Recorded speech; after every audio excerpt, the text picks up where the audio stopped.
ওই যে কে যেন আজহার নাকি মাঝহার একজন আছে, ভাইরে রাজনীতি করবেন স্বনামে আসে, আড়াই লাখ টাকা লাগে রাজনীতি করেন, জামাতে জয়েন করেন।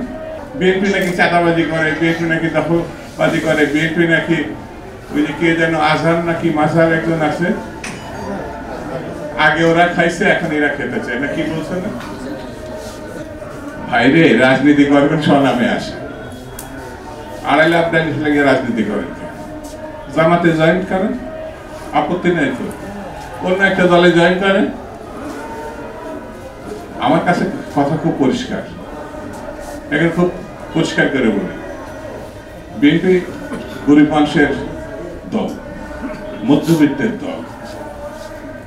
এই দেশের এখন এই আন্দোলন সংগ্রামের কারণে এই বিএনপি হৃদয়ের মধ্যে আছে, মানুষের হৃদয়ের মধ্যে আছে। প্রিয় ভাইয়েরা, আমি বলেছিলাম যে এক দল খেয়ে গিয়েছে, আরেক দল খাওয়ার জন্য রেডি হয়ে আছে। তো কোনো দল এটা নিয়ে কোনো কথা বলল না, আপনারা এটাকে নিজের গায়ে যে মাখালেন এটা ঠিক হয়নি। আর এই জাতীয় বার্তা যখন আমরা দেই, তখন যদি আপনি বলেন যে পারলে রাজনীতিতে আসেন, পারলে দল করে দেখান, এটা হইল?